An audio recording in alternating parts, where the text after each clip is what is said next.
Amen. Well, welcome to Built to Last.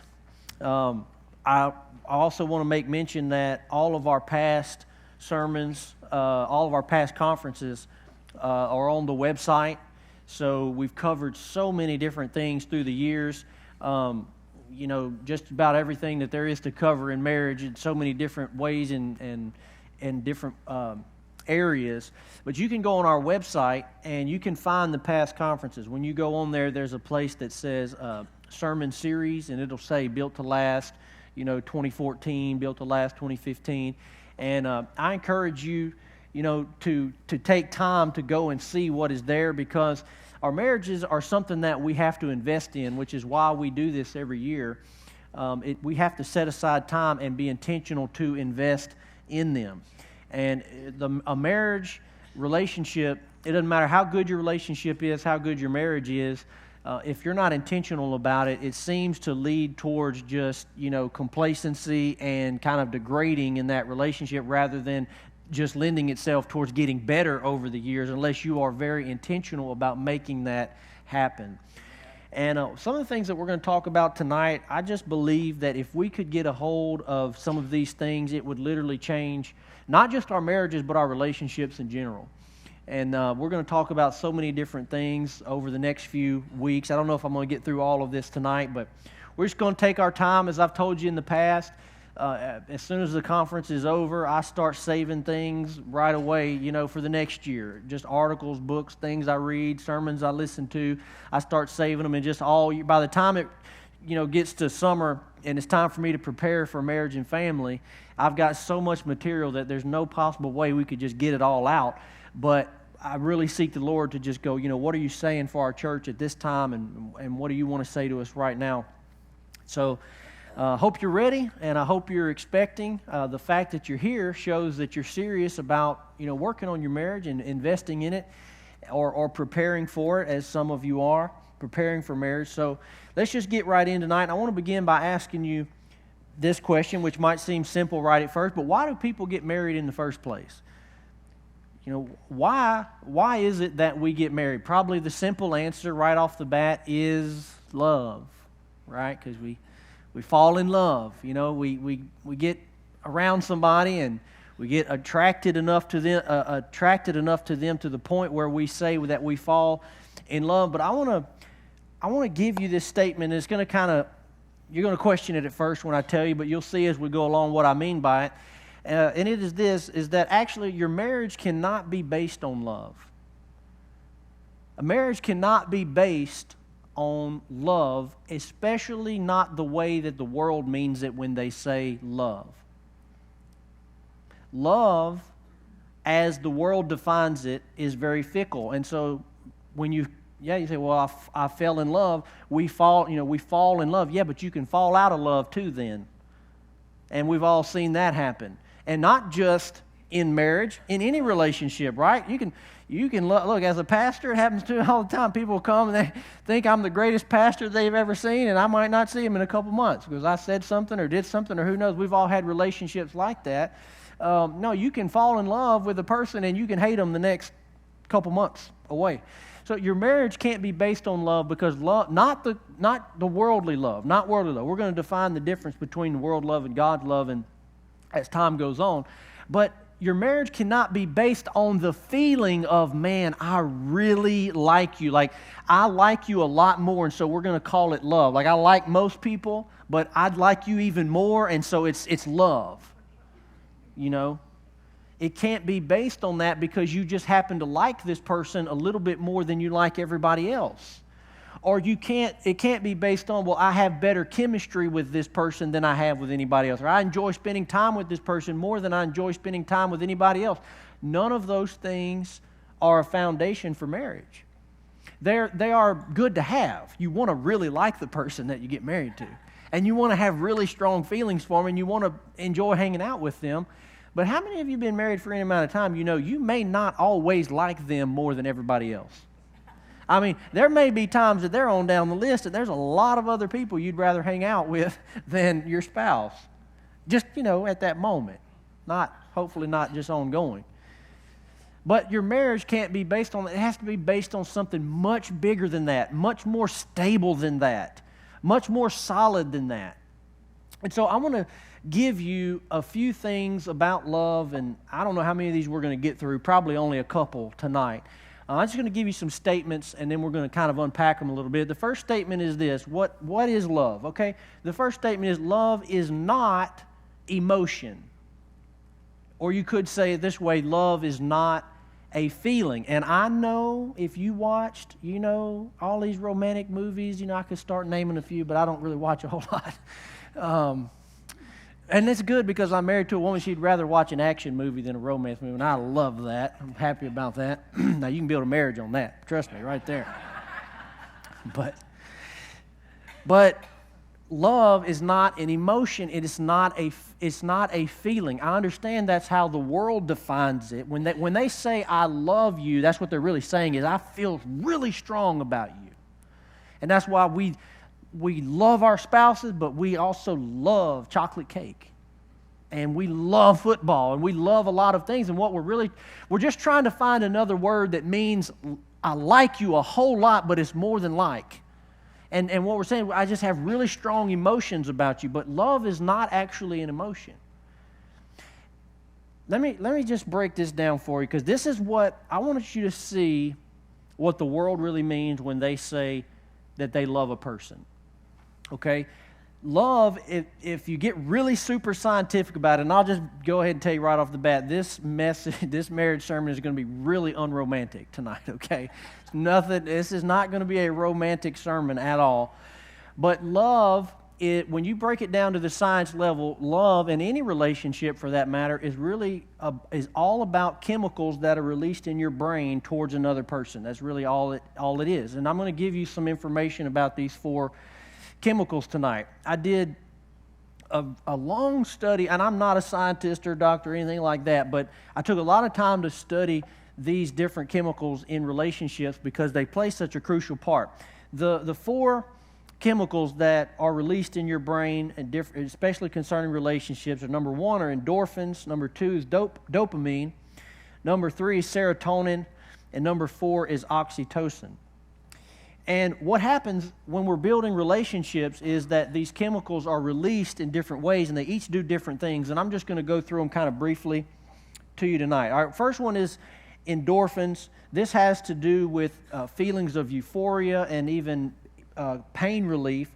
And some people call this nature's pain relief. Like when you're working out and endorphins are released, you can get that adrenaline. You may not even feel the pain of the workout or the run until after it's over because all these endorphins that are in your body. So some people have called it nature's pain relief.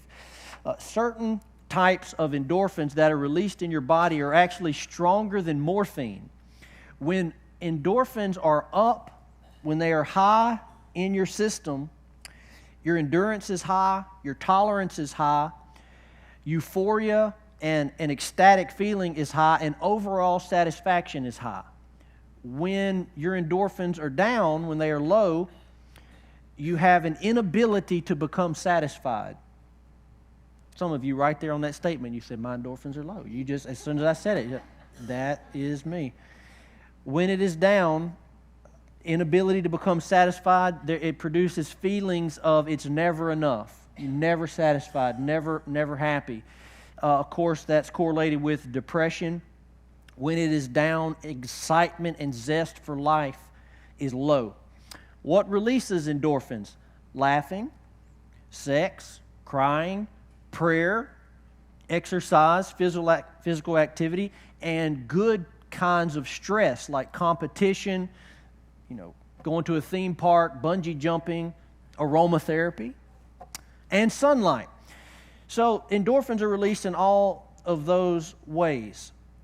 You're going to see why I'm going through these in just a minute. Another chemical that is released is called dopamine. This is the reward and pleasure chemical, and the whole point of this chemical is basically to get you to repeat whatever you were doing because your body said, this is good for us, we like it, and we want you to do it again. So we're releasing this chemical so that you'll repeat the action.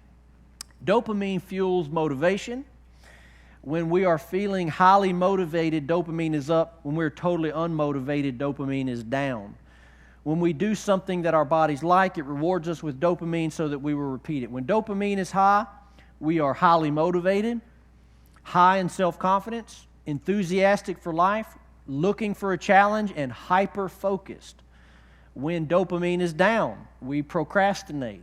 We have self-doubt, lack of enthusiasm, very distracted, low sex drive, propensity to take the easy road and the easy path because you just have no motivation to fight, no motivation to do anything. When that's the case, your dopamine levels are down and low. Third chemical is called serotonin. This has to do with your overall mood. Serotonin affects a person's overall state of mind, how they feel about themselves and the external world at a point in time. When it is up, you are very content, very confident, and overall have a happy mood. When it is down, you are lonely, depressed, and one of the signs that when serotonin is down usually shows itself through unhealthy attention seeking, because people are seeking attention to try to get that level up. The release that they get and the benefit that they get comes when people show them appreciation and they are thanked and acknowledged and admired. Then serotonin goes up. A person who's always seeking attention and has to be admired all the time and has to be told how awesome they are all the time, usually their serotonin levels are very low. What triggers serotonin? What releases it? Appreciation, praise, acknowledgement, positive feedback, celebration, dancing, feeling significant or important, feeling part of a greater vision, feeling connected to a group, family, or church, healthy reflection on past accomplishments, and exposure to sunlight. Last chemical is called oxytocin. This is the chemical of trust and belonging. It is the chemical that causes two people to bond, whether that is a mother and a child, whether it is a husband and a wife, whether it's a friendship. This is the bonding chemical. Oxytocin is the bonding chemical. It creates intimacy, loyalty, trust, overall bonding in relationships. High oxytocin leads to fidelity in men. When it is up, it's very calming.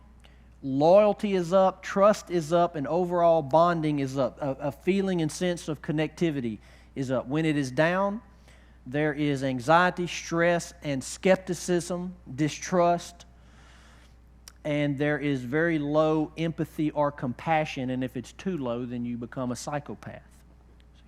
Some of you might be worried about that. What releases oxytocin? Well, one of the things is touch. Hugs, smiles, sex, breastfeeding, giving and receiving gifts. These are all things that release this particular chemical. So these are 4 chemicals that are released in our brain at different things, and they have so much to do with relationships. They have so much to do with how you feel about a person. So when a lot of people talk about love, really all they're saying is there are some chemicals that are released in my brain when I'm around you and my body likes it. I told you it wasn't going to be very romantic. That is, in a lot of ways, what love is. That's why the world's kind of love, not the God kind of love. In a lot of ways, that's what love is. We went out together, we had a meal together, we danced, we laughed, we talked, and so these chemicals released, and I like you, and you like me, and we bonded, and things happened, and that's that feeling of connection. Here's the problem with that. If that's what your marriage is based on, chemicals are extremely unstable. And if that's what your relationship is based on, then how many of you know then the marriage is going to go into significant difficulty when serotonin levels are low, oxytocin is low, dopamine is low. If that's what the marriage is based on, these chemicals being released, then what about when they're low? What about when I'm going through a difficult time? What about when I don't feel the bond with you? What about when you've hurt me? And so now when I'm around you, those chemical levels drop, because that's another side effect. Have you ever experienced disgust? Or you're disgusted at something? You know, maybe you smelt rotten food and you just disgust, you twitch your nose and the smell of the putrid, and you back away and you squint your eyes. And that feeling of disgust, well, you can have that with people too. And what that is the body's response to protect itself. Of course, we feel disgust when we're around rotten food because we don't want to, if we ate it, then it would harm us. Well, the same thing happens with relationships. If you perceive that there is danger or harm or something negative towards you in a relationship, you can begin to feel disgust towards a person when those levels are low. And so instead of going around your spouse and those levels being triggered, and you're just releasing all these happy chemicals that are good for the relationship, when there's been difficulty and there's been trouble and you go, I don't like that person, I don't respect that person, and all I'm doing is meditating on all the ways they've hurt me and harmed me, when you go around, the levels drop and you withdraw. And you go, I don't want to be around that person at all. Now, of course, there's way more to relationships than these 4 chemicals, but it has a huge part to do with all of our relationships. Now, I do think that, understanding what triggers these types of things are great. For example, when I was studying this, they talked about, I think they called them power activities, because there are some things that release these chemicals, maybe 1 or 2, but there are some activities that release all 4 of them at the same time. And this is what they kind of called the power activities. One of the activities is dancing. You can see this is why Baptist people are so depressed, because they just eliminated dancing from a whole, church denomination. You can't dance. And so, no, I'm just kidding. But dancing it naturally releases all 4 of these chemicals. Another thing is sex. Sex releases all 4 of the chemicals. Another thing is meals together with people, especially when there is singing or music, laughter, relationships. Just, think about a big family gathering for Christmas and the music's playing and everybody's eating and laughing and talking.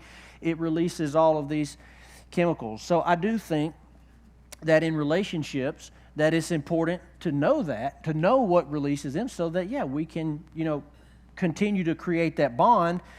But the issue here is that these chemicals are great, but they are also very unstable, and they are not a proper foundation for a marriage. They are not something that we want our marriage to be based on, and this is what the world means when they say that they love somebody. And I just think for Christians and for believers that our love for a person ought to be a lot more spiritual, a lot more mature, and a lot more serious than just, man, I feel really strongly about this person. For example, I remember even as a teenager, the number one thing on my mind, which I had given my life to God, I knew I was called to the ministry, but the number one thing on my mind was, is this the will of God to be with this person? Is this the will of God? Does God want me to marry this person? Another thing that was on my mind was, are we even called to do the same thing? I knew I was called to pastor, so I don't want a wife that's not called to pastor, and she's going to be miserable, pastoring a church. I want to know, are we called to do the same thing? Are we going in the same direction? You see, this begins, though, with a perspective and a life view of why we're even here on this planet. If all you're here to do is satisfy yourself and make yourself happy, then sure, just pick whoever you think makes yourself happy.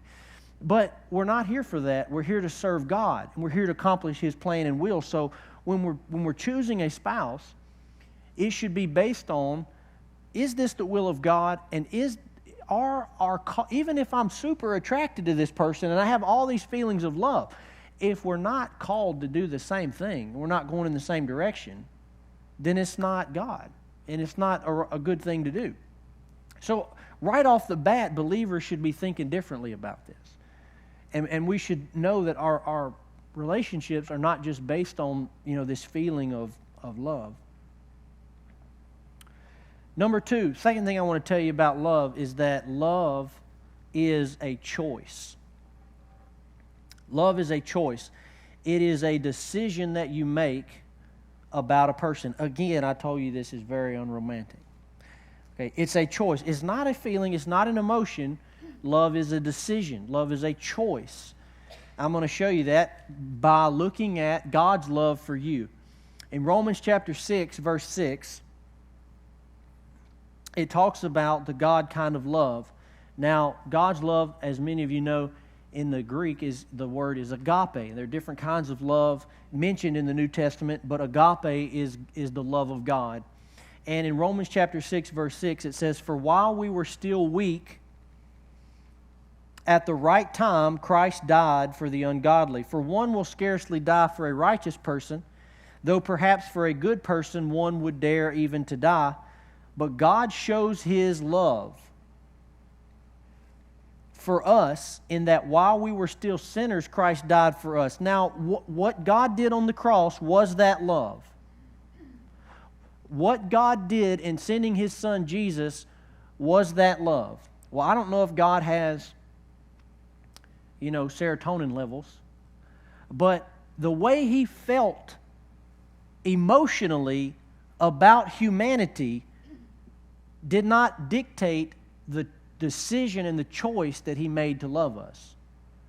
You see, He may not have felt that warm, fuzzy feeling towards us that we call love. He may not have had positive emotion toward us, and that's actually what made His love so great. That's the whole point of this passage. He's saying, if you had been doing awesome, if you had been doing great and God had these warm, fuzzy feelings towards you, and He had sent His Son, it actually wouldn't have been as significant as what really happened and what He did. It's the fact that He was not feeling those warm, fuzzy feelings. It's the fact that He did not have positive, lovely emotion towards you, but yet He sent His Son to die for you anyway. He said that is what makes love so powerful. Read it again. He said, "For while we were still weak, at the right time Christ died for the ungodly." He said, "One will barely die for a righteous person, even maybe for a good person they would dare to die, but God shows His love." In other words, He revealed what real love is. He showed the real nature and the real truth of love in this fact that while we were still sinners, while we were still haters of God, enemies of God, it says in some other places, He sent His Son Jesus to sacrifice for us and for you. For a believer, this is the same type of love that we are supposed to have towards our spouse.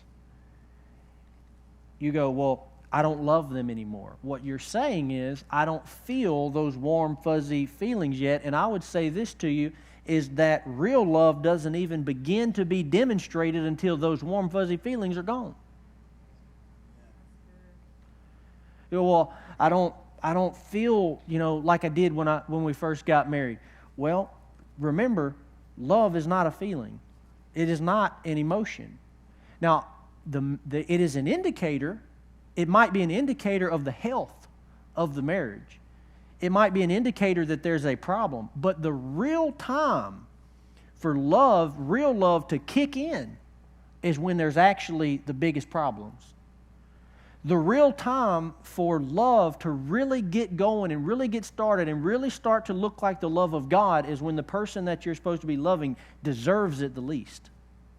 That's what looks most like the love of God, is when that person does not deserve it and they do not earn it and they're doing everything opposite, but you choose to show them the love of God anyway. That's why I say that love in its rawest and purest form is a choice, because love was a choice that God made about you.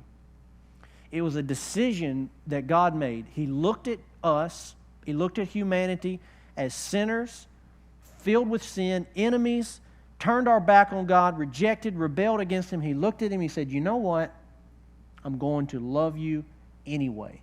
In spite of all of that, I'm going to love you." And that's when a believer has that understanding. When a person has received that kind of love, they're the best person to be married with. This is why, as a pastor, I struggled with this early on. whether I even wanted to marry people that were not, believers, or whether, because oftentimes people would ask me to do weddings that don't go to this church, or even if they did go to this church, I don't know if they're saved or not, might be some things that I'm thinking, I don't know if they are or not. I hesitated, do I even want to be involved in marrying this person because I don't perceive that they have this kind of love on the inside of them, and I know this whole thing is just based on those 4 chemicals. This whole thing is just based on some feelings that in about 3 to 5 years, sometimes not even that long, are going to be gone out the door, and there's nothing that this marriage is founded on. And I've struggled with that, and that's why we spend a lot of time with couples before they get married, because I want to know what the marriage is founded on. I want to know what it's based on. So love is a choice. Said another way, love is a choice based on perceived value. Love is a choice based on perceived value. If I gave you a watch and I told you I paid $10 for it at Walmart, your perceived value of that watch is going to determine how much you love it. Now, you may love it because I gave it to you and go, hey, yeah, it was a nice gesture. But if I tell you that it was $10, your love for that watch may be a little low. But if I tell you this watch is worth $50,000, your love and your cherish for that, the way you cherish that watch is going to be different. Love is a choice based on perceived value. When you believe something is valuable, you make a choice to love it, protect it, care for it, guard it. But if you perceive the value of that person is very low, then your love for that thing is low. Oftentimes, in a marriage relationship, the problem is that we do not value our spouse the way that they deserve to be valued. We don't put the value on them that God actually has on them. And many times, what actually happens is our value on ourself is way up here, but our value on the person we're married to is way down here. Now, we don't intentionally mean to do that. We don't intentionally mean to say, I'm more valuable than you, but we demonstrate it through actions and choices ongoing. I'll tell you what I mean. I was watching a show one time on the History Channel, I think it was called Found, where they found people all over the United States that had what they thought were these very expensive artifacts, or just unusual objects that they had found and they didn't know what it was. And, you might find one and somebody think, I think this is some kind of special Mayan gold coin, because of research they had done on the internet. Or one of them might think, they had some kind of vase from the Egyptian ruins and it's worth millions, and you don't know. And so they'd bring in the experts and they'd take the item and they would test it. They would do carbon, dating, and they would any DNA testing and all the research and everything they could do to determine, did they have a real valuable artifact, or did what they have, was it just worthless, a piece of trash? And actually, on the show, it went both ways. Sometimes they would look at it and they would find it and they would go, yeah, this actually is an artifact from this period of time. And then other times they'd look at it and they go, no, this is a bolt that fell off a ship. It's worth nothing. And you could see, like in certain instances where this person, they had this item maybe in like a climate-controlled room and the glass vase and like displayed in their home, and they're showing their friends about it, and they had this perceived value of this thing, and then the guy says, oh yeah, no, that's totally worthless. It's like, man, what a disappointment. And, how many of you know that when they found out it was a piece of junk, it didn't stay in the glass case? No, it probably got tossed in a drawer somewhere with the rest of our junk. Maybe they threw. I even saw one guy, he asked the guy that investigated it for him, he said, do you want it? He said, it's not worth anything. Well, you could see it didn't actually matter whether the thing was valuable, it was their perceived value of it. I thought it was valuable, and so I protected it. I put it in the glass case. I displayed it. I told my friends about it. I didn't let anybody touch it. I protected it a certain way. Once my perception of its value was gone, once I realized it was not valuable and it was worthless, It came out of the glass case and got thrown in the junk drawer with everything else. This happens in marriages as well. Love is a choice based on perceived value. If you believe and perceive your spouse, you believe them to be valuable in the sight of God. If you see them as a son of God, if you see them as a daughter of God, if you see them as someone precious in the sight of God, and your perception and your value on them is very high, you will treat them accordingly. If not, the opposite that happens is that's how you see yourself. You're super important. My needs are important. My needs supersede what I need. That's the focus. And so you have a very high value on yourself, but you have a very low value on the person that you're married to. And of course, the way that the marriage is supposed to work is both people have a very high value of each other. And so they're constantly serving one another. You know, the Bible, Paul told one of the churches in the New Testament, he said, outdo one another in showing good works. Just see if you can outdo each other on showing kindness and love. So many marriage problems are a result of your spouse not receiving the assigned value they deserve. Now remember, however you value your spouse, that's not demonstrated by words. So it makes absolutely no difference what you would say. You know, if I asked you, do you value your spouse? Or do you value your spouse more than your own self? It's completely worthless whatever you say. It makes no difference if you would say, yes, I value them more than myself. There's not a person in this room that wouldn't say that. So you got to get that out of your head. It makes no difference what you say about it or think about it. It's not determined by what you say. It's determined by how you act. Your actions determine whether or not that person is actually higher value than your own self. And so, you know, don't worry about what you say. Oh, yeah, well, I do value them. No, I want you to look at your life. I want you to look at your decisions. I want you to look at how you interact with them. That's going to tell you whether they are actually a higher value in your mind. Things that often receive a higher value than our spouse, number one, children. Oftentimes, I hear people say this. We've all heard it. They're like, man, my kids are my life. I hear people say that all the time. Man, my kids are my life. Well, what about your husband? What about your wife? What about God? You know, your kids are valuable, no doubt. But many times people put their kids above the value and the needs of their spouse. I see people do this with parents too.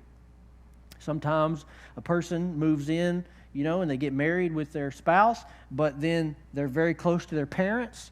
And so what their parents think and what their parents say and what the in-laws say and think, that ends up receiving a higher value than the spouse. They don't want to displease the parents. How many know in-laws can cause some problems? My in-laws are sitting right here on the front row. And I have the best in-laws in the world. But in marriage in general, in-laws can cause problems, and parents can, because they sometimes have a problem, you know, releasing that authority in the person's life. But, you know, when you get married, your spouse is the priority now. And the husband and the wife, they come together. The Bible says to leave your father and mother and come together as one. And the parents, they are there for wisdom. And you should receive their wisdom and you should receive their counsel. But you can't put what the parents think above. And I've seen marriages really hurt and really damaged by not making this boundary and not making that cut. I have seen marriages where one person is actually really not that unhappy with their spouse, but because they go home and talk to mama or daddy every week, they actually find themselves being really unhappy with the person they're married to because they're in their ear constantly telling them, "You're not mad about that?" I wasn't. Didn't bother me. "Oh, you got to be kidding me. You mean you're going to let them do that?" Well, I mean, I was. It didn't really bother me. I was okay with it, you know. And then you're like, "Well, no, I guess not. I guess I'm not going to do that," you know. So you got to be careful about that. You got to elevate your spouse above your children, above parents, above work, above hobbies, and especially above yourself. Especially above yourself. And again, you might think, well, yeah, my spouse is above all those things. It doesn't matter what you think about it. You have to look and see, is that a reality? Am I putting them first? Would I cancel this trip for them? Would I say no to this person for them? Or do they really hold that place of value in your life? So not only do other things receive a higher value, but as I said, our own selves can receive a higher value. And this is probably the biggest problem. As a matter of fact, I think there's, most marriage counselors, therapists, pastors, anybody that teaches on the subject, talks about the subject, agrees that the number one killer of marriages is selfishness. Now, some people will say, well, the number one thing people fight about, say, is money or sex or kids or things like that. But the root of those things is selfishness. The number one killer of marriages is selfishness. All selfishness is that you have assigned a higher value to yourself and your needs than to your spouse and their needs. That's all it is. That's all selfishness is. What I want is more important than what you want. And you might not think it like that. It's just that's how we act.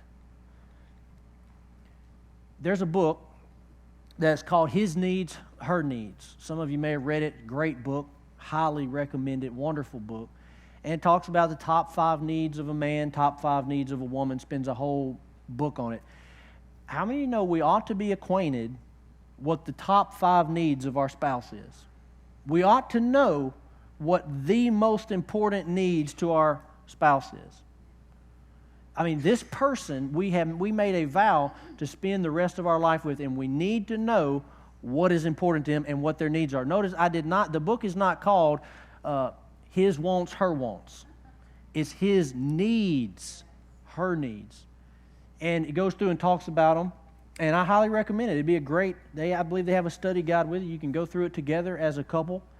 But even without reading the book, it doesn't take long to get on the internet and find some really good articles and people that are writing on the subject to find out what are the top 5 needs of a man and what are the top 5 needs of a woman. It's very important to know that because you're going to be married to this person for the rest of your life. And part of the marriage is saying this, that you're not going to get these needs from anyone else. You can't have these needs met from everyone else. For example, the number one need of a man is sex. This is not just one person that says it. This is several studies that come together. Okay, well, you could go down and talk about in most lists, the number one need of a woman is affection. And sex and affection are not the same thing. They're different. But it's important to know those needs because they're not, when you get married, marriage is exclusive and you're not allowed to go outside the marriage to meet those needs. So in a sense, your spouse is being held hostage for those needs being met by you. And how good are you at meeting those needs and being that person? And this is not, please, if you make this about, well, I got to meet your needs, you're starting at the wrong spot already. You are way off course already. And it shows right off the bat that you value yourself higher than them. And this is where the whole thing starts, right here, is that, because it does. It comes to where, the two needs clash. And you go, well, what are we going to do? I have these needs, you have those. And I want to do this, well, you want to do this. What are we going to do? Well, do you value yourself more, or do you value your spouse more? And if both people value the other person more than themselves, then marriage is a beautiful thing. And, we get phrases like people say, well, it's got to be give-take. Well, the problem is everybody thinks they're giving more than they're taking. You ask anybody in here, do you give or take more in your marriage? Well, I give more. I give a lot more. And some of you, in all your false humility, you'd say that you don't, but deep down in here, you say, you might say, oh, no, my wife, she gives more, but down here you don't believe that. You think you're the giver, you know that.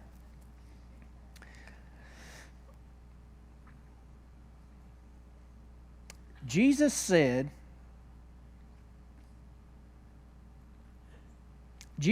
that you can fulfill the entire law of the Old Testament by doing one thing: loving your neighbor as yourself. Why did he say that? Because he knows how much people love themselves. He knows human nature, and he knows the high value that we assign to ourselves and making sure that our needs are met and we protect ourselves and we're number one. He said, look, if you want to fulfill the whole law, just love your neighbor the same way that you love yourself. Treat them as you would treat yourself. You'll fulfill the whole law. That applies to marriage. If we love our spouse, not only the same way that we love ourselves, but actually more than we love ourselves, then that is when we can have a healthy marriage. So, just talking about those first two needs, and we're just using them for an example. I actually don't want to talk about either of those issues. But when you talk about, the number one need for a man being sex, saying, well, the wife might say, well, okay, I know we should have sex right now, but whatever follows that word explains exactly how you view the value of the person. Whatever you fill in the blank with that, what you're saying is, I know you need this, but I'm more important than that. Okay, when a husband says, well, I know she needs affection, or I know she needs to talk right now, but I'm tired, or but I have a hard day. What you're saying is, I know she has these needs, but my needs are more important than that right now.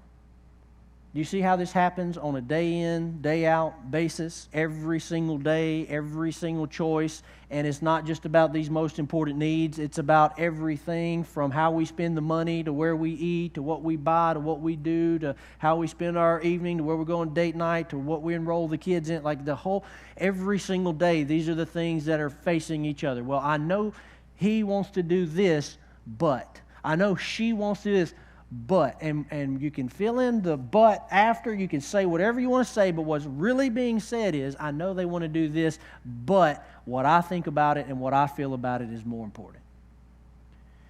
And until we deal with that, then these issues, all these peripheral things, those are not really the problems. The real problem is a value problem. It's just how you value the person. We don't value them enough. We don't put them in the place they should be in as far as value goes.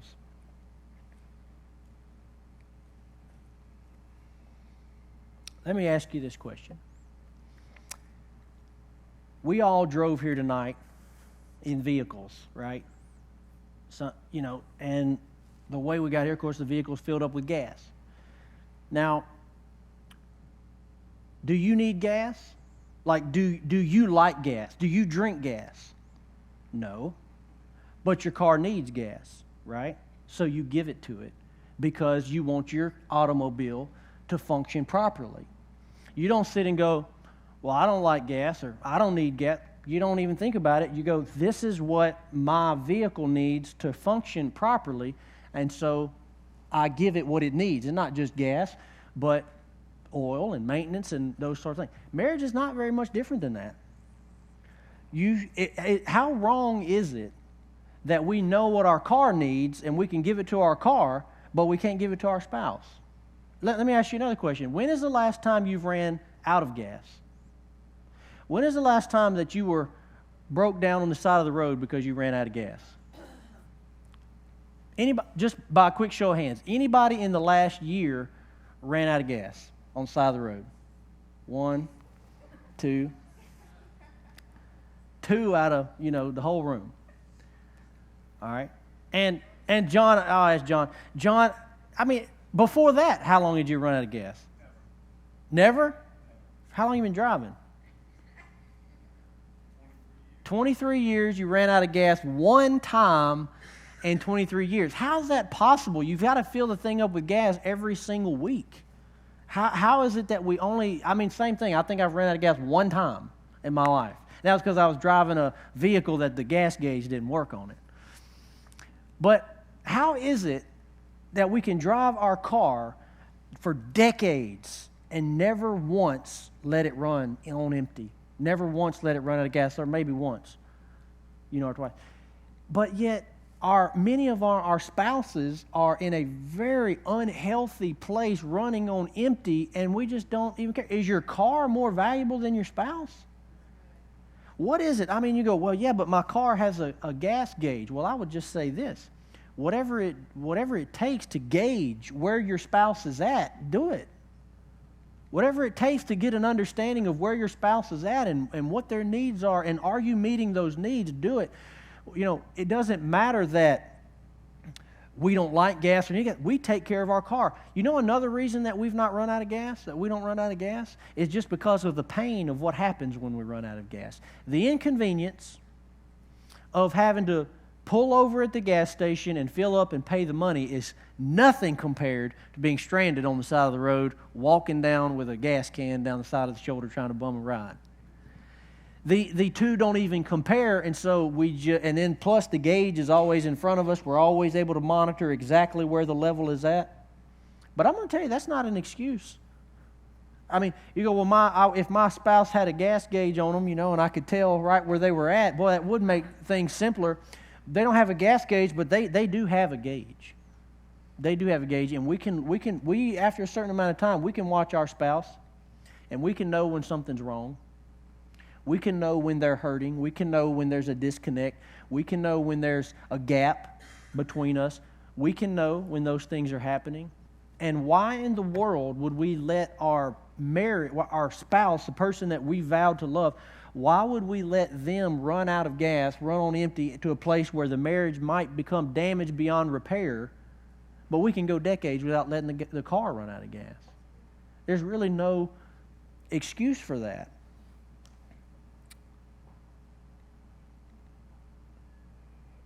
Now, we've been talking about value and how we value one another.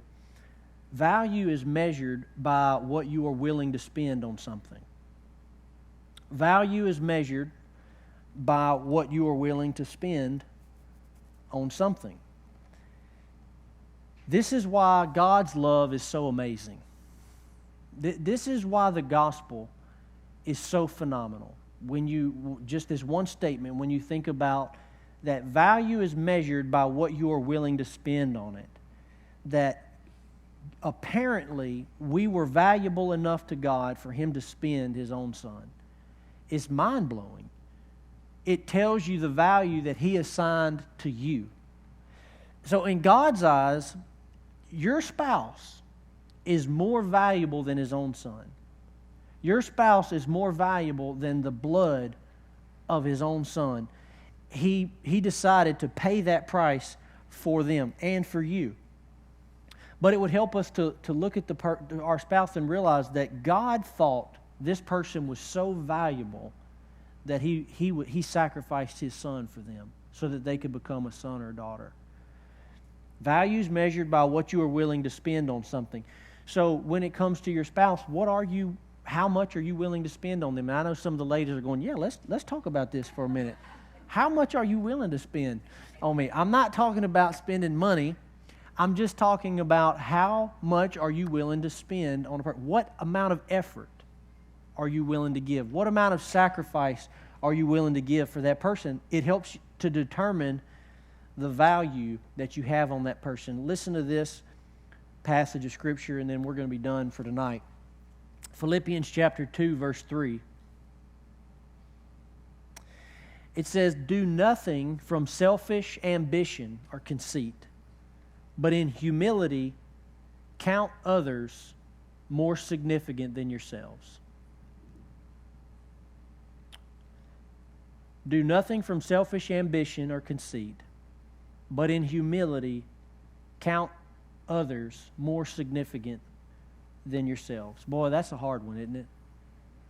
But this passage is so important for every relationship, because this is what's amazing about here. Paul's writing to a church, and he's talking about people in general, not just your spouse. He's saying people in general we should count as more significant than ourselves. So Jesus said, love treat your neighbor and love your neighbor as yourself, but Paul says here actually to count other people as more significant than yourself. And because we're talking about marriage tonight, count your spouse as more important than your own self. I think one thing we can put in practice this week is if we just acted like, if we walked around this week and in every one of those little situations that present themselves, if we acted like our spouse was more important than us. If you just did it for a week. Now, I'm not talking about being a doormat that just walks around all the time. I'm not talking about that. I'm just saying that when you're in the marriage relationship, the little day in, day out things that we run into, what would happen this week if we looked at right before we answered, or right before we spoke, or right before we gave our opinion, if we looked at them and said, okay, this person is more valuable than me, so how am I going to act now? How would that change the marriage? How would that change the relationship? It'd be drastic. Just so you know, I've been preparing this for a few weeks, and so I before I suggested that to you, I've been doing this. Not on every single thing, but on some things as they presented. I think, okay, if I actually believed that my wife was more valuable than me, what would I do in this moment? And it's powerful. It's tremendous. I didn't tell her I was doing it, and so I haven't necessarily got the same treatment. That's okay. But at least in your case, I'm just kidding. Jen's in the back. You know, if she was here, she would be laughing. But in your case, both of you are sitting here hearing this, and that's the best case. That's the best case scenario. You want both people thinking like this. How would it change things? How would it do different in our marriages this week? I believe it'll make a difference. Amen? Praise God. Let's stand on our feet tonight.